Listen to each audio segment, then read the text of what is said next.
तो hello everyone, my name is Himanshu Singh Patwal. आज basically हम स्टार्ट करने वाले हैं अपना ट्वेल्थ का जो हमारा ऑलरेडी चल रहा था, retirement and death of a partner, right. तो अब हम ऑलमोस्ट लास्ट पड़ाव में बढ़ रहे हैं इसकी तरफ, ठीक है। तो अब थोड़ा बाइफरकेशन कर लेंगे रिटायरमेंट में, और जो आपका डेथ का केस है उसमें थोड़ा सा बाइफरकेशन है यहाँ पे आपका। तो अभी हम ये देखेंगे, जब भी पार्टनर रिटायर होता है, राइट, रिटायर हो गया, अब जो भी उसकी कैपिटल बनी, जितनी भी एडजस्टमेंट करके आपने सीखी, जो भी उसकी कैपिटल पर्टिकुलर बन रही है, अब उसको पे आउट हो रहा है, राइट। तो उसके डिस्पोजिशन के ऊपर चर्चा होगी कि कैसे उसको डिस्पोज कर रहे हैं हम एक्चुअली, ठीक है। तो क्या क्या तरीके डिस्पोजिशन के, किस किस तरीके से करते हैं, राइट, उससे रिलेटेड क्वेश्चन, क्या ट्रीटमेंट होता है, क्या एंट्रीज होती है, क्या लेजर पोस्टिंग होती है, वो सारी बातें हम यहाँ पे करेंगे डिस्कस, ठीक है। तो will get a understanding about it कि भाई जब भी डिस्पोजिशन हो रहा है पार्टनर का, ठीक है, तो उस केस में क्या ट्रीटमेंट होता है, क्या एंट्रीज आप पास करते हो, क्या जनरल एंट्री होती है, then accordingly will proceed with that, ठीक है। तो मैं एक बार अपना जो है स्क्रीन शेयर कर रहा हूं आपके साथ, white board, we will discuss about that कि डिस्पोजिशन होता है जब रिटायरिंग पार्टनर का, तो उसका ट्रीटमेंट किस तरीके से हम करते हैं, ठीक है जी। तो अभी हमें ये समझ में आ गया भाई, जब भी पार्टनर रिटायर हो रहे हैं तो उसको पर्टिकुलर एक अमाउंट है जो भी उसकी कैपिटल बन रही है एडजस्टमेंट के बाद, राइट। जो भी जैसे हमने पिछली क्लास में, आई थिंक आपने देखा होगा पिछली कुछ क्लासेस में, कि आपने ये देखा होगा पॉइंट कि भाई जब भी रिटायर हो रहा है पार्टनर, तो रिजर्व का कोई भी बैलेंस है ओल्ड पार्टनर में ओल्ड रेशियो में बटेगा, प्रॉफिट लॉस का कोई डेबिट बैलेंस है वो एडजस्ट होगा। तो जितनी भी चीजें रिवैल्यूएशन का प्रॉफिट या लॉस है, जितनी भी चीजें वो एडजस्ट होने के बाद, राइट, जो भी नेट कैपिटल आई है, मतलब यहां पे देखो, जैसे जब भी हम बात करते हैं डिस्पोजिशन की, तो when we are talking about the disposition, तो हम क्या बात कर रहे हैं डिस्पोजिशन में। देखो, डिस्पोजल जब आप कर रहे हो, उसका जो भी अमाउंट है, तो अमाउंट बना कैसे, पहले तो जो अमाउंट है वो बनेगा कैसे। भाई उसकी एक कैपिटल होगी पहले तो पर्टिकुलरली, राइट। इसमें जो भी एडजस्टमेंट हो रही है, मान लो कोई रिजर्व था वो ऐड हो गया, मान लो कोई प्रॉफिट एंड लॉस का डेबिट बैलेंस था वो लेस हो गया, मान लो रिवैल्यूएशन का प्रॉफिट आ रहा है तो वो ऐड हो गया, तो जो भी नेट बना है यहाँ पे एडजस्टेड, अब इसको पे आउट करना है, राइट। रिटायर हो रहा है भैया, वो बोलेगा ना मेरे को पे आउट करो, खत्म करो ये कहानी, राइट। अब इसमें क्या होता है, मान लो कोई भी अमाउंट यहाँ पे बन गया, ये जो एडजस्टेड कैपिटल इसकी बन गई, ठीक है, जो भी एडजस्टेड कैपिटल इसकी बन गई, अब इसका पे आउट आपको करना होता है, क्योंकि आप तो जैसे मान लो ए बी सी तीन पार्टनर थे और सी रिटायर हो गया, अब सी का जो भी एडजस्टेड कैपिटल यहाँ पे बन रहा है, right, you need to pay it, ठीक है। आपको इसको पार्टनर्स को पे करना पड़ेगा, ठीक है जी। अब यहाँ पे आउट जब आप करते हो तो कई कई बार आप ये केस देखोगे कि भाई जो भी इसका अमाउंट बना कैपिटल का, ठीक है, रिटायरिंग कैपिटल, रिटायरिंग पार्टनर की जो भी कैपिटल बन रही है, पहले आप ये केस देखोगे कि ये कैपिटल आप डायरेक्टली पे आउट कर दे रहे हो, ठीक है, टू बैंक करके, मतलब जो भी इसका बन रहा है आपने पे आउट कर दिया। तो एक केस तो ये बन गया आपका कि भाई मान लो इसकी लाख रुपए बन रही थी, ठीक है, और लाख के लाख रुपए आपने पूरी की पूरी पे कर दी बैंक से या कैश से, जैसे मर्जी पे करी हो, ठीक है, आपने पूरी की पूरी पे कर दी, काम खत्म, ठीक है। दूसरा केस ये होता है कि भाई अभी मान लो फर्म में जब ये रिटायर हो रहा है, फर्म के पास पैसा नहीं है उस टाइम पे, ठीक है, firm doesn't have the money to pay it, right. तो ये क्या करेंगे, इसकी पूरा जो ये जो पर्टिकुलर अमाउंट है इसको इंस्टॉलमेंट में कन्वर्ट कर लेंगे, ठीक है। तो ये कहेंगे हम आपको हर साल दो दो हजार, बीस बीस हजार रुपए दे दिया करेंगे, मतलब 5 साल में आपका जो अमाउंट है कि निपटा देंगे, या 2 साल में आपका जो अमाउंट है 50-50 हजार करके निपटा देंगे, राइट। ये केस हो सकता है दूसरा केस जो इंस्टॉलमेंट वाला है। तीसरा केस ये हो सकता है, ये कहते हैं भाई लाख रुपए में से मैं 20 हजार तो तेरे को अभी दे देता हूँ, बाकी जो 80 है उसकी हम इंस्टॉलमेंट कन्वर्ट करा लेते हैं, इंस्टॉलमेंट में आपको पे कर देंगे, करीबन 4 साल में 20-20 हजार करके वो बकाया जो है वो पे कर देंगे, ठीक है। तो तीन केस हो गए। पहला केस क्या कहता है, भाई जितनी एडजस्टेड कैपिटल बन रही है वो एक बार में पे आउट होगी, खत्म केस, ठीक है। दूसरा केस ये बन रहा है, अभी फर्म के पास पैसे नहीं है या अभी फर्म पे आउट करना नहीं चाह रही, तो उस केस में जो भी आपका टोटल अमाउंट है उसको कुछ इंस्टॉलमेंट में बांटकर वो अकॉर्डिंगली आप पे आउट कर रहे हो, ठीक है। तीसरा केस ये कहता है भाई अभी जितना भी तेरा शेयर बन रहा है उसमें कुछ अमाउंट मैं दे दूंगा और जो रिमेनिंग है उसको इंस्टॉलमेंट में बांट दे। तीन केस हो गए, आपको समझ आ रही बात। अब ध्यान से सुनना, यहां पे जब ये इंस्टॉलमेंट जब एक बार में पे आउट हो रहा है उसकी तो कोई दिक्कत ही नहीं है। भाई जो भी रिटायरिंग पार्टनर की कैपिटल बन रही है तो आप क्या एंट्री करोगे कि भाई retiring partner capital to bank account, भाई जितना भी पे आउट हो रहा है इसको पे हो गया, खत्म, इसमें तो कोई दिक्कत ही नहीं है। प्रॉब्लम कब आती है, जब ये केस चला जाता है इंस्टॉलमेंट के केस में, राइट। इंस्टॉलमेंट मतलब क्या, इंस्टॉलमेंट मतलब ये अगर इंस्टॉलमेंट में चला गया तो हो सकता है 3 instalment, 4 instalment, 2 instalment, whatever may be the case, तो ये ईयर ऑन ईयर इसको इंस्टॉलमेंट पे होती रहती है। अब अगर ये इंस्टॉलमेंट में केस चला गया तो इस केस में फर्क क्या पड़ता है, अब इस केस में आएगा भाई इंस्टॉलमेंट है तो ऑब्वियस सी बात है इंटरेस्ट भी ये लेगा, ठीक है। अब आप लोन लेते हो किसी से तो इसका बेसिकली जो अमाउंट है वो लोन में कन्वर्ट हो गया, ठीक है। जो कैपिटल थी रिटायरिंग पार्टनर की एडजस्टेड कैपिटल वो लोन में कन्वर्ट हो गई है। अब जब लोन में आप इंस्टॉलमेंट पे कर रहे हो ऑब्वियसली उसमें कुछ इंटरेस्ट भी जाएगा, आपको समझ आ रही है बात। तो इस इंटरेस्ट के लिए अगर आपकी पार्टनरशिप डीड जो है, जो भी इस पार्टनरशिप डीड में लिखा है इसको आप फॉलो करोगे, ठीक है। हो सकता है वो 10% हो सकता है वो 2% हो सकता है वो 20% हो, whatever return in the partnership deed वो आप फॉलो करोगे।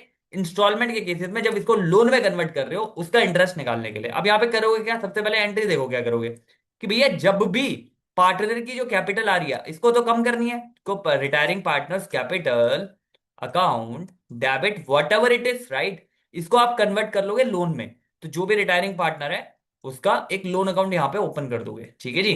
मतलब इसकी कैपिटल खत्म करी और लोन शुरू कर दिया। आपको समझ आ रही बात क्या हो रही है? तो ये आपने सिंपल इसकी एंट्री पास कर दी।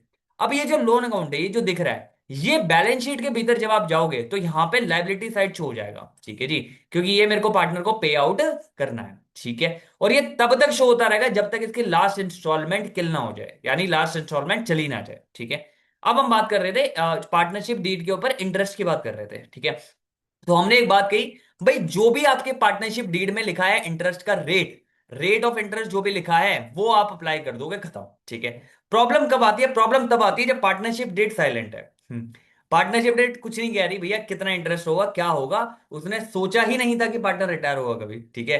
उसने सोचा था तीनों ने किया है स्टार्ट तो तीनों एंड तक साथ रहेंगे। उसने सोचा ही नहीं था कि पार्टनर रिटायर होगा, उस टाइम पार्टनरशिप डेट में कोई इंटरेस्ट इससे रिलेटेड डाला ही नहीं। तो उस केस में पार्टनरशिप एक्ट आता है सामने। पार्टनरशिप एक्ट जो आपका 1932 है, आपको पता होगा ऑलरेडी, राइट, हमने ये देखा हुआ है। इसका एक सेक्शन आता है भाई, सेक्शन 37, ये कहता है, मैं बना हुआ हूं आपके लिए, ये कहता है 37, अगर आपकी पार्टनरशिप डेट साइलेंट है, ठीक है, अगर आपकी पार्टनरशिप डेट साइलेंट है, वो आपको नहीं बता रही कि कितना इंटरेस्ट देना चाहिए, तो उस केस में आप इंटरेस्ट जो लोगे वो 6% पर एनम के हिसाब से दोगे। Are you getting my point? अगर पार्टनरशिप डेट साइलेंट है तो इंटरेस्ट 6% पर एनम के हिसाब से पार्टनर लीगली एलिजिबल है लेने के लिए अपनी एडजस्टेड कैपिटल के ऊपर, ठीक है। पहला ये बताया, पहला केस कि भाई इंटरेस्ट ले ले, ठीक है। दूसरा केस ये बोला इसने कि मान लो इंटरेस्ट में आप 6% में नहीं लेना चाह रहे तो ये भी कर सकते हो, जो भी पार्टनर की कैपिटल रिमेनिंग है, what ever capital remaining in the business, right, और ये यूज हो रही है, इसको यूज करके, राइट, जितना भी आप टोटल प्रॉफिट कमा रहे हो तो इसकी कैपिटल के पोर्शन में इसको ये प्रॉफिट बट जाएगा। Are you getting? तो दो केस है। पहला केस ये है, जो भी रिमेनिंग कैपिटल आ रही है इसकी, ठीक है, इंस्टॉलमेंट पे हो रही है, अकॉर्डिंगली जो भी रिमेनिंग आ रही है उस पर आप इंटरेस्ट निकाल के 6% इंटरेस्ट निकलेगा वो पे कर दो। दूसरा केस सिंपल सी बात कहता है कि भैया अगर आप इसमें इंटरेस्ट की झंझट में नहीं जाना चाहते, ये रिटायरिंग पार्टनर जो है उसके पास ये लीगल राइट है, ठीक है, अगर डीड में नहीं लिखा तो राइट है ये, वरना डीड को ही हम फॉलो करेंगे, खत्म बात। अब ध्यान से सुनना, जो कैपिटल है, मतलब मान लो हमारी टोटल फर्म की कैपिटल है ₹1,00,000, ठीक है, जिसमें से इसकी कैपिटल थी 20,000, और मेरा जो प्रॉफिट हो रहा है, मेरा जो प्रॉफिट हो रहा है इस ₹1,00,000 की कैपिटल को यूज करके 10,000 का प्रॉफिट मैं कर रहा हूं। मतलब क्या हुआ इस 10,000 का, भाई जो इस 10,000 का प्रॉफिट है ये क्या कितना अमाउंट यूज करके हो रहा है, ये पूरा ₹1,00,000, लाख में इसके भी 20,000 ऐड है, तो आप ये निकाल लोगे कि भैया इसका कितना पोर्शन है, ये करीबन निकालोगे 1/5, तो इसका जो भी 1/5 पार्ट होगा वो उसको मिल जाएगा। Are you getting my point? 2,000 के आसपास ये उसको मिल जाएगा क्योंकि ये उसकी कैपिटल को यूज करके मैंने कमाया। Are you getting my point? तो दोनों केसेस है उसके पास। पहला केस क्या कहता है भाई 6% है, 6% के हिसाब से आप लगा दो, अकॉर्डिंगली प्रोसीड कर दो। दूसरा केस ये कहता है भाई जितना भी पोर्शन आपका कैपिटल का यूज हुआ है उसी प्रपोर्शनेट में आप जो भी प्रॉफिट कमा रहे हो ड्यूरिंग द पीरियड वो आपको पे हो जाएगा। Are you getting?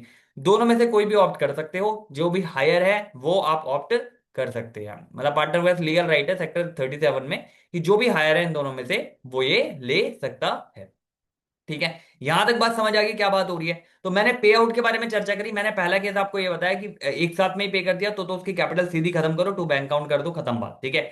दूसरा केस मैंने आपको बताया कि भैया अगर मान लो आप एक बार में नहीं पे करते, इंस्टॉलमेंट में पे करते हो, तो जितनी भी इंस्टॉलमेंट बन रही है अकॉर्डिंगली उस इंस्टॉलमेंट में आप पे कर दो, उसका जो रेट ऑफ इंटरेस्ट है वो ऑलरेडी डीड में मेंशन होता है। अगर मान लो डीड में मेंशन नहीं है, किसी भी रीजन से नहीं मेंशन किया आपने उस टाइम पे, तो फिर आपका पार्टनरशिप एक्ट 32 जो है 1932 आपका फिगर में आता है। उसका सेक्शन 37 ये बोलता है कि भाई या तो 6% लगा दे, ठीक है, जो भी रिमेनिंग बैलेंस आ रहा है उस पर 6% का इंटरेस्ट दे दे उसको, ठीक है, या फिर क्या कर जितना भी प्रॉफिट आपने टोटल कमाया उस पीरियड में जब उसकी कैपिटल यूज करिए उसके प्रपोर्शनेट में वो प्रॉफिट बांट दे उसे, ठीक है। तो ये दो लीगल राइट होते हैं उसके पास सेक्शन 37 के अंदर। अब ये भी केस आ सकता है, there might be a cases. अब यहाँ पे एक केस और देख सकते हो आप, क्या केस हो सकता है कि भाई अभी मैंने कुछ अमाउंट पे कर दिया जो अवेलेबल था, और जो अमाउंट अवेलेबल नहीं है उसको इंस्टॉलमेंट में बांध दिया। तो ये भी केसेस यहाँ पे हो सकते हैं। Are you getting my point? कहाँ की बात हो रही है, क्या डिस्पोजिशन हो रहा है, किस तरीके से डिस्पोजिशन हो रहा है, क्या बात हो रही है, वो समझ में आ रही है आपको? अंडरस्टैंडिंग के लेवल पे पॉइंट समझ में आ रहा है कि क्या हो रही है? तो वही हम डिस्कस कर रहे हैं यहाँ पे, ठीक है। Now we are moving forward to it. ये थोड़ा सा मैंने एक ब्रेकआउट दिया आपको, समझाया कि किस तरीके से चीजें हो सकती है, क्या क्या केसेस आपके पास आ सकते हैं, बन सकते हैं जब आप डिस्पोजिशन करोगे पार्टनर की। ध्यान रखना कि डिस्पोजिशन के वक्त मैं किस चीज की डिस्पोजिशन कर रहा हूं, कि भैया जो भी उसकी एडजस्टेड कैपिटल है उसकी मैं डिस्पोजिशन करने की कोशिश कर रहा हूं। Are you getting my point?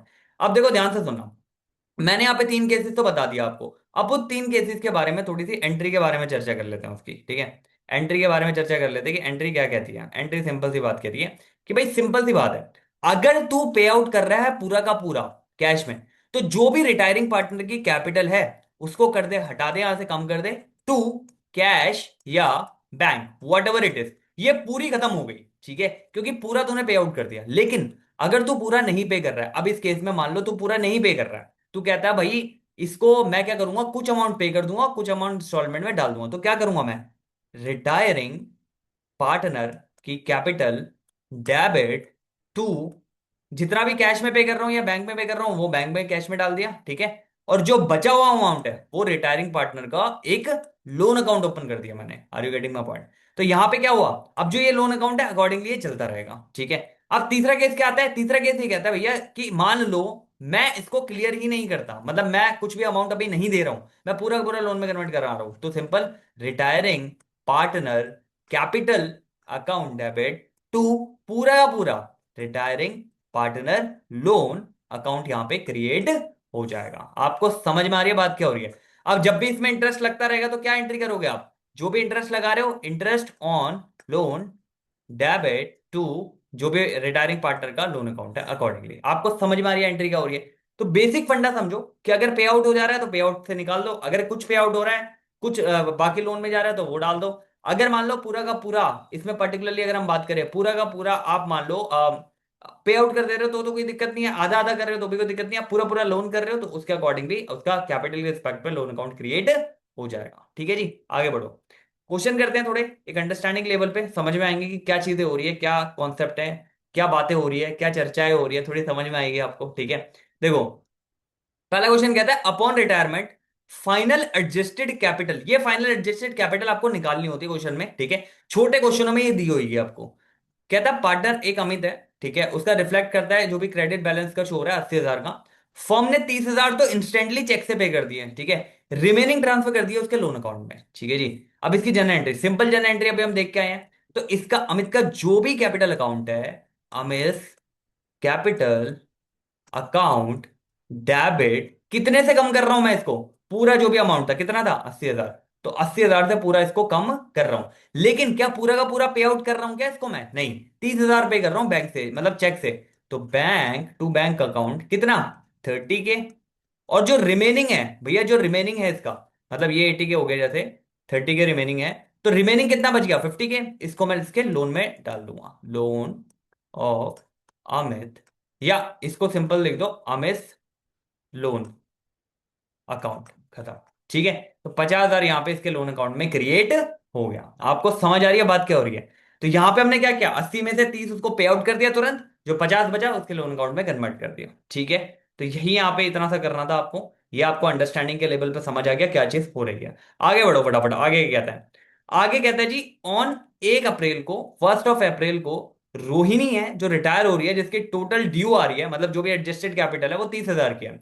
Partner ने एग्री किया कि क्लियर कर देंगे, to agree to clear this loan in 3 equal instalment, जो कि 10% इंटरेस्ट पे लगा रहा है ऑन अनपेड बैलेंस जो भी है। मतलब इसका अमाउंट इतना ड्यू हो गया, सिंपल सी बात है, इसको पे आउट नहीं किया था इन्होंने, जो भी इसका अमाउंट बना उसको इन्होंने लोन में डाल दिया। तो इन्होंने एंट्री क्या करी होगी 30,000 की, इन्होंने सिंपल करा होगा जो भी Rohini capital account debit to Rohini loans account, कितने से, 30,000 से। तो 30,000 से इसका लोन अकाउंट यहां पे क्रिएट कर दिया, बीइंग रिटायरिंग पार्टनर का जो भी है लोन में ट्रांसफर कर दिया, ठीक है जी। अब ध्यान सुनना, कहता है इसको मैं क्लियर करूंगा लेकिन 3 इक्वल इंस्टॉलमेंट में क्लियर करूंगा, ठीक है। और हर इंस्टॉलमेंट पे 10-10% इंटरेस्ट लग रहा है, अनपेड बैलेंस, मतलब जितना भी बचा हुआ बैलेंस है हर बार उस पे 10% का इंटरेस्ट लग जाएगा। इसका लोन अकाउंट बनाओ। तो यहां पे जब आप रोशनी का लोन अकाउंट बनाओगे तो क्या करोगे, आर्स लोन अकाउंट, तो क्या एंट्री करते हो लोन में, दिखा यहां पे आ जाओ फटाफट। क्या करोगे, पर्टिकुलर अमाउंट, पर्टिकुलर अमाउंट। अब ध्यान सुनना, यहां पे इसको चेंज करते हैं एक बार, ठीक है। अब यहां पे जब आप इसमें पर्टिकुलर अमाउंट अपने लिख दिया नॉर्मल, आपको पता है भाई इसका इसका पर्टिकुलर लोन में जो एंट्री करी है, क्या एंट्री करी है मैंने यहां पे, कि Rohini capitals account debit to loan account जब ही क्रिएट हुआ है, तो यहां पे बाय रोहिणी कैपिटल करके कितना कर दूंगा, जो भी उसका बैलेंस था, बाय बैलेंस बीडी, कितना, 30,000 रुपए का, ठीक है जी। आप इसको बाय रोहिणीज कैपिटल अकाउंट कर सकते हो, Rohini's capital account what ever it is. अब इसको पे आउट हो रहा है जी 3 इक्वल इंस्टॉलमेंट में, 3 इक्वल में। अब मुझे बताओ, 30,000 का 3 इक्वल इंस्टॉलमेंट में मतलब 10,000 पे हो रहे हैं, और इसके साथ साथ एक 10% का इंटरेस्ट और पे हो रहा है अनपेड बैलेंस में, मतलब जितना भी अनपेड बैलेंस है उस टाइम तक, उस ड्यूरेशन तक, उसमें 10-10% का पे हो रहा है। तो इधर आ जाओ फटाफट। 30,000 था, 30,000 अभी बैलेंस है, फर्स्ट ईयर है ये है आपका फर्स्ट ईयर, ठीक है। फर्स्ट ईयर में 30,000 बैलेंस है, बाय इंटरेस्ट ऑन लोन कितना आएगा जी इसका, 10%, 3,000, ठीक है जी। अब ध्यान सुनना, 3,000 आ गया, इसका टोटल मारो कितना आ रहा है, 33,000। अब इस 33,000 में से इसको पे आउट कितना हो रहा है, जब मैंने बोला था बैंक में पे हो रहा है, इसको कितना पे हो रहा होगा फर्स्ट ईयर में, एक तो 10,000 जो इसकी इंस्टॉलमेंट बन रही थी, प्लस ये जो 3,000 का इंटरेस्ट है ये भी इसको पे हो रहा होगा। तो टोटल कितना पे हो रहा है इसको, 13,000। तो रिमेनिंग कितना रह गया बैलेंस बीडी में, बैलेंस सीडी में कितना रिमेनिंग रह गया, 20,000। आपको समझ में आ रही है बात क्या हो रही है। ऐसे ही यहां पे आओ कि बाय बैलेंस बीडी, जब आप इसमें लिखोगे कितना आएगा, 20,000। फिर से इसमें इंटरेस्ट लगाओगे 10% रिमेनिंग, यानी इस 20,000 पे लगेगा इस बार। तो 2,000 इस पे लगा दोगे तो टोटल कितना आ गया, 22,000। इसको पे आउट कितना हो रहा है जी, इसको पे आउट हो रहा है 10 तो बोला था हमने, प्लस जो भी यहाँ पे इंटरेस्ट लग रहा है कितने का, 2,000 का, 12,000 पे आउट हो गया इसको। और एंड में कितना बैलेंस बच गया इसका, 12 को हटा दोगे तो करीबन करीबन इसको कर लो ये, हाँ 22,000। 22,000 में से अगर आप 12 हटा दोगे तो कितना बचा, 10,000। एंड में जब आएगा बाय बैलेंस, वह जो भी बीडी सीडी जो मर्जी आ रहा हो, इसमें कितना, 10,000, इसमें इंटर लगाओगे आप कितना आएगा, 1,000। तो टोटल कितना हो गया, 11,000। अब इसको टोटल पे हो जाएगा जितना भी 11,000 इसका बन रहा है। Are you getting my point way I am coming from.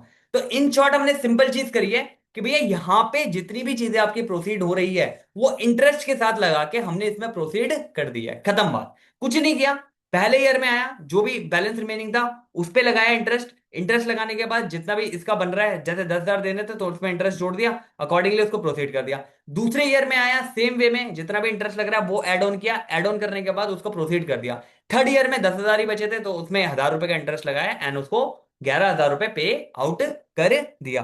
आपको समझ में आ रही बात क्या हो रही है यहाँ पे, ये खत्म केस, ठीक है।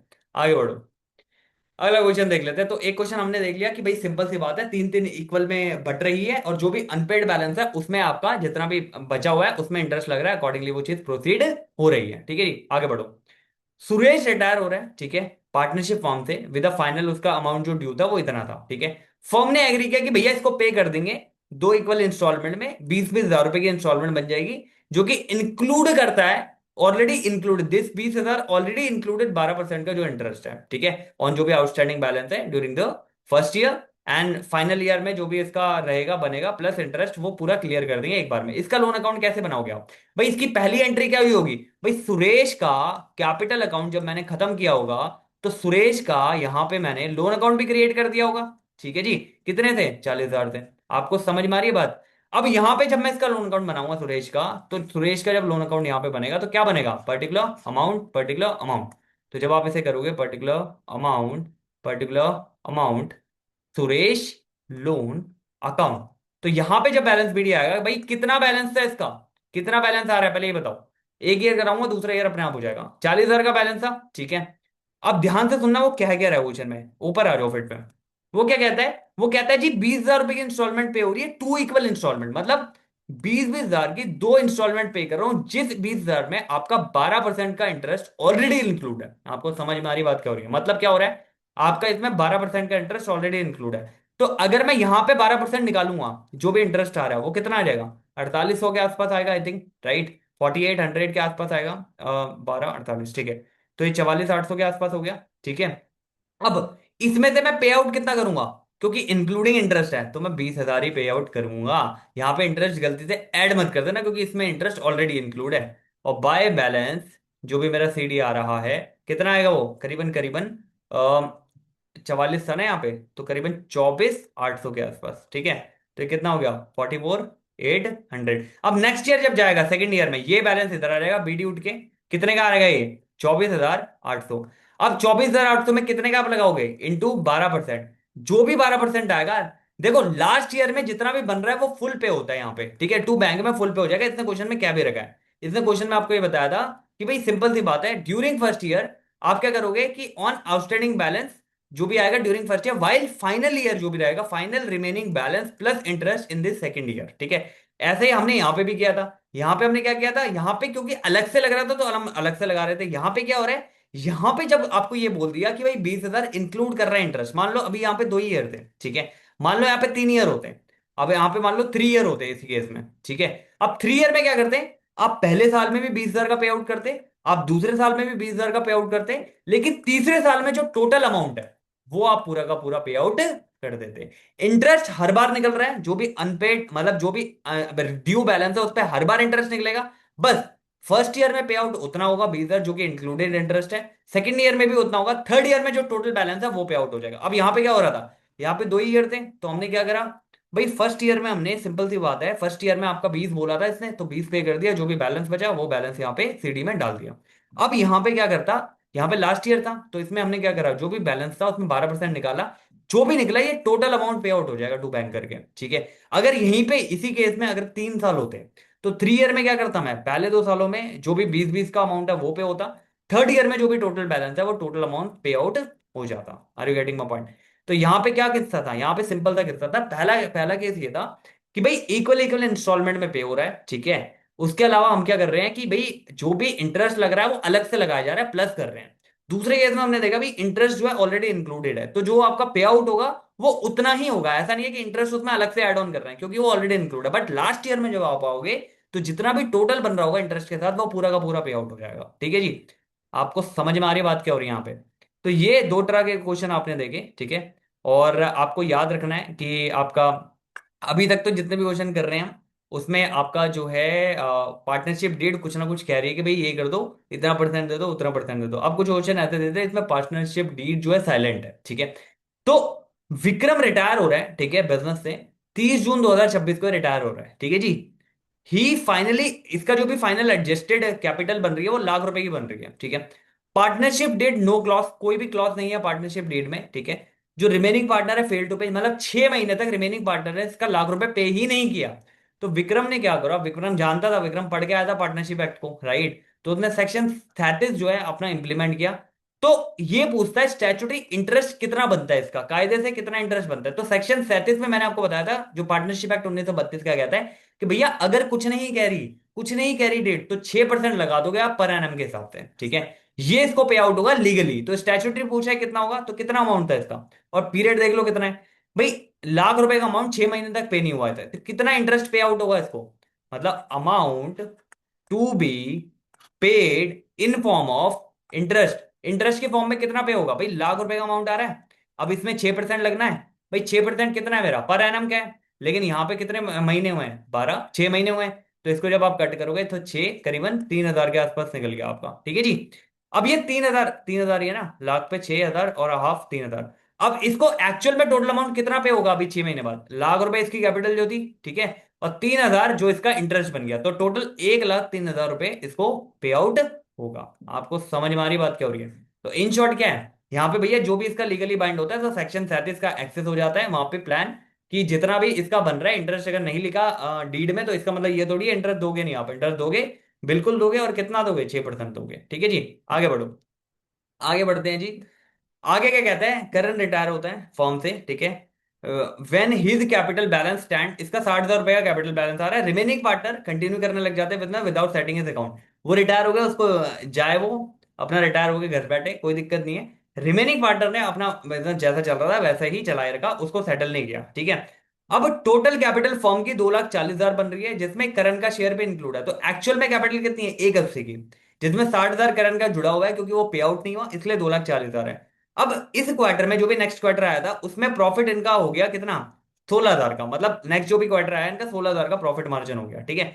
अब कहता है if current chooses the profit sharing option, जो कि सेक्शन 37 में मैंने आपको बताया था, दो मेथड है।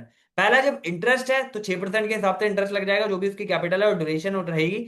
दूसरा क्या होता है, दूसरा ये केस होता है भाई, जितना भी आपने उस ड्यूरेशन में पैसा कमाया, मतलब प्रॉफिट कमाया, उसका उसकी कैपिटल के पोर्शन में उसका जितना बन रहा है उसको दे दो, खत्म बात। अब ध्यान सुनो, यहां पे हमारे पास टोटल कैपिटल कितनी आ रही है, इस बेस पे टोटल कैपिटल 2,40,000 रुपए आ रही है, ठीक है। यहां पे इसमें से इसकी कैपिटल कितनी थी, 60,000, मतलब 60,000 का जो अमाउंट हमने कमाया है, मतलब 60,000 की जो कैपिटल हमने लगाई है वो किसकी कैपिटल लगाई है, करण की, जो एक्चुअल में रिटायर हो गया। तो हम ये देखेंगे भाई इसकी कैपिटल का पोर्शन कितना है टोटल कैपिटल में, अगर आप देखोगे इसको आप कट करोगे तो करीबन 1/4 इसकी कैपिटल है, ठीक है। और टोटल कैपिटल में एक चौथाई हिस्सा इसका है। तो भैया प्रॉफिट जब आप 16,000 कमा रहे हो क्वार्टर में, तो उसमें भी तो एक चौथाई इसका हिस्सा इसका हो गया ना, तो कितना हुआ, करीबन 4,000 के आसपास। आपको समझ में आ रही बात क्या हो रही है। तो यहाँ इन शॉर्ट हमने क्या किया कि जो भी इसका शेयर बन रहा है, मतलब जो भी इसकी कैपिटल यूज हुई है, कैपिटल यूज करने का पोर्शन निकाला और पोर्शन को सीधे सीधे कर दिया आपका जितना भी प्रॉफिट बन रहा है उस ईयर का, मतलब उस पर्टिकुलर क्वार्टर का या 6 मंथ का या what ever may be the case, वो कर दिया, उतना उसका बन रहा है। ऊपर क्या किया था हमने, ऊपर हमने सिंपल कहा था भैया इंटरेस्ट नहीं देगा, तो 6 महीने का आपका इंटरेस्ट 6% के हिसाब से आप लगा दोगे सेक्शन 37 को एक्सेस करके, तो उसमें आपका 3,000 आ गया, तो अकॉर्डिंगली 1,03,000 उसको पे आउट होता है, ठीक है जी। यहाँ पे भी पे नहीं हुआ, एक्चुअल में उसका कितना बन गया, 60,000 वो और 4,000 ये, तो 64,000 उसको पे होने हैं। अब मान लो इसमें क्या है, इसमें इसके पास ऑप्शन है, ठीक है, ही हैज द ऑप्शन कि वो कंपेयर कर लेगा, अगर भाई इंटरेस्ट 6% ज्यादा मिल रहा है उसका उसकी कैपिटल पे, तो उसको ऑप्ट कर लेगा, अगर ये ज्यादा है तो उसको, whichever is higher he can opt it, right. Legally वो कुछ भी ले सकता है दोनों में से, ठीक है जी। अगर आपने नहीं दिया पहले उसे, तो लीगली उसके पास राइट है, वो कुछ भी दे सकता है, चाहे उसका मन करे तो वो इंटरेस्ट ले लेगा, उसका मन करेगा तो वो प्रॉफिट ले लेगा, सिंपल सी बात है, जिसमें उसको मुनाफा होगा वो ले लेगा, ठीक है जी। आपको समझ में आ रही बात क्या हो रही है, तो इसको हटाते हैं। तो इन शॉर्ट हमने यहाँ पे जो चर्चा करी है वो चर्चा इस चीज की करी है कि भाई जब भी रिटायरिंग पार्ट, अभी हमने खाली रिटायरिंग का डिस्कस किया है, डेथ डेथ वाले केस में, नो मोर वाले केस में मोर ऑफ लेस सेम होता है, थोड़ा सा स्लाइटली डिफरेंट है, उसको मैं अलग से कराऊंगा। अब यहाँ पे क्या किया हमने, भाई पार्टनर जा रहा था, उसकी जो भी एडजस्टेड कैपिटल बनी, अगर पूरी दे रहे हो तो बैंक से एंट्री करके, टू बैंक करके उसके कैपिटल कम करके खत्म करो। पूरी नहीं दे रहे हो, कुछ पोर्शन दे रहे हो, तो टू बैंक जितना पोर्शन दे रहे हो, जितना बचा वो लोन अकाउंट में डाल दो, ठीक है। तीसरा केस ये आता है कि भाई पूरा का पूरा जो है लोन अकाउंट में डल रहा है, इंस्टॉलमेंट उसको बराबर पे हो रही है। इंस्टॉलमेंट में केस में भी मैंने आपको बताया कि पहला केस आपके पास ये आएगा कि भाई आपको बता रखा है इक्वल इक्वल इंस्टॉलमेंट है, प्लस जो भी इंटरेस्ट दे रखा है वो ऐड ऑन कर दो। अब इंटरेस्ट के केस में एक सवाल है, इंटरेस्ट अगर डीड में लिखा हुआ है तो उतना ही लो, अगर डीड में नहीं लिखा तो पार्टनरशिप एक्ट वहां पे काम आएगा 1932, उसका सेक्शन 37 ही कहता है कि भाई 6% पर एनम के हिसाब से लगा दो जो भी टाइम ड्यूरेशन है। दूसरा उसका केस ये कहता है अगर पार्टनरशिप डीड साइलेंट है, तो जितना भी आप प्रॉफिट कमा रहे हो उसकी कैपिटल को लगा के, तो जो भी पोर्शन उसका टोटल कैपिटल में है उस पोर्शन में वो प्रॉफिट उसको बच जाएगा, ठीक है। और मजे की बात ये है, इनमें से जो भी हायर है वो ऑप्ट कर सकता है, चाहे वो इंटरेस्ट ऑप्ट करे या फिर वो प्रॉफिट ऑप्ट करे, दोनों में से कुछ भी ऑप्ट कर सकता है, whichever is higher, whichever is beneficial for him, ठीक है। एक केस हमने देखा जिसमें इंस्टॉलमेंट ऑलरेडी बता दी गई थी, जिसमें ऑलरेडी इंटरेस्ट आपका इंक्लूड है। तो फर्स्ट मान लो 3 ईयर है, तो फर्स्ट सेकंड में तो वही इंस्टॉलमेंट पे होगी, लास्ट ईयर में जो भी टोटल है वो पे आउट हो जाएगा, ठीक है जी। तो ये चर्चा करी है अभी तक हमने, और ये आपका जो इसमें कॉन्सेप्ट है वो ओवर होता है। अब इसमें क्वेश्चन लगाओ, क्वेश्चन कौन से लगाने, क्वेश्चन फुल फ्लेज लगाओ जो बैलेंस शीट के साथ आ रहे हैं, पहले एडजस्टेड कैपिटल निकालो, निकालने के बाद जो आए देन अकॉर्डिंगली उसका पे आउट किस तरीके से होना है, क्या इंटरेस्ट लगना है, वो अकॉर्डिंगली आपका अकाउंट बनेगा, ठीक है। बाकी इसमें जो भी आपका रिटायरिंग पार्टनर को कैसे पे आउट होता है, क्या एंट्री होती है, क्या अकाउंट्स बनते हैं, वो कॉन्सेप्ट ओवर है। अब आपको क्वेश्चन लगाने हैं, क्वेश्चन लगाने के बाद कुछ डाउट आते हैं तो पूछो, कमेंट में पूछो, आप मेल करो, whatever is the case में भी कोई स्पेसिफिक क्वेश्चन करवाना है वो पूछो, I am more than happy to help you in this regard, right. So just be cool and be happy, right. और ये चीजें चलती रहेंगी यार, just be cool and be happy, वो सबसे ज्यादा इंपॉर्टेंट है लाइफ में। And thank you for watching, जल्द मिलते हैं नेक्स्ट लेक्चर में जब भी इसका आएगा आपका, ठीक है। नेक्स्ट टॉपिक हम करेंगे इसमें कवर, ठीक है। And yeah just be cool and take care, take care.